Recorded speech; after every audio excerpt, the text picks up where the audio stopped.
नमस्कार, मी हेमंत चौगले, माहिती अधिकार कार्यकर्ता।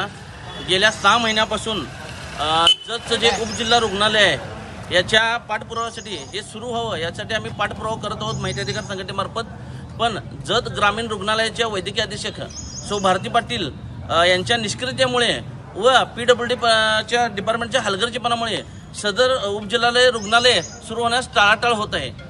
गेल्या 6 महिन्यापासून आपण प्रयत्न करत आहोत की उपजिल्हा रुग्णालयात जे काय गोष्टी आढळत आहेत किंवा जे कमतरता आढळत आहेत त्या लवकरात लवकर सुरू व्हायत।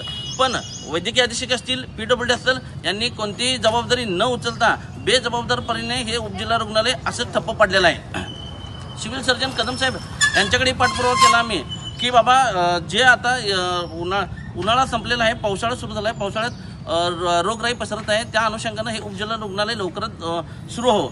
बाकीच्या तालुक्यात बाकीचे जे उपजिल्हा रुग्णालय होते 70-75% काम झालं होतं, यातल्या सगळ्यांची रिक्रुटमेंट झालेली आहे। पण 95% वर्क कंप्लीशन झालं असतानाही जतचं उपजिल्हा रुग्णालय सुरू झालं नाही। सिव्हिल सर्जन मध्यंतरी आपल्या तालुक्यात येऊन गेले, त्यांनी शब्द दिला होता की 15 दिवसात डायलिसिस युनिट सुरू करतो। आज 2 महिने झाले कोणताही डायलिसिस युनिट सुरू झालं नाही। जत तालुक्यात ह्या ग्रामीण रुग्णालयाकडे विद्यमान आमदारांनी लक्ष द्यावं, पालकमंत्र्यांना आम्ही विनंती करतो की ह्याकडे लक्ष द्यावं व हे उपजिल्हा रुग्णालय सुरू व्हावं।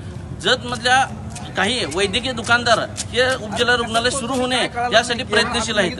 त्यासाठी आम्ही पालकमंत्र्यांना निवेदन देणार आहोत। वैद्यकीय अधीक्षक यांच्या कारभाराची तपासणी करावी, PWD डिपार्टमेंट असेल किंवा जे PWDचे कॉन्ट्रॅक्टर असतील, नक्की यांचा काय प्रॉब्लेम आहे की उपजिल्हा रुग्णालय का सुरू होत नाही। 95% काम झालं असतानाही किरकोळ बाबीसाठी लिफ्टचं काम bucket, tubelight bucket, fan bucket अशा निरर्थक गोष्टीसाठी उपजिल्हा रुग्णालय सुरू होत नाहीत। जी काही पदं मंजूर करायची होती त्याची अजून कुठे हे नाही। गेल्या 6 महिन्यात आम्ही पाठपुरावा करून इथून प्रस्ताव पाठवला आहे। वैद्यकीय अधीक्षक यांच्याकडे प्रस्ताव टाईप करण्यासाठी गेले 2 वर्ष परमनंट क्लार्क नाही आहे। असा सगळा बोजवारा इथं म्हणजे सगळा बोजवारा उडाला ह्या व्यवस्थेचा आणि जतची वैद्यकीय अवस्था ही सलाईनवर आहे। पालकमंत्र्यांनी याकडे लक्ष द्यावं व लवकरात लवकर यांचा कारभार सुधारावा, अन्यथा येत्या 15 दिवसात यांची चौकशी होऊन यांच्यावर जर कारवाई नाही झाली तर मी हेमंत चौगले माहिती अधिकार संघटनेमार्फत इथं उपोषणाला बसणार आहोत। धन्यवाद।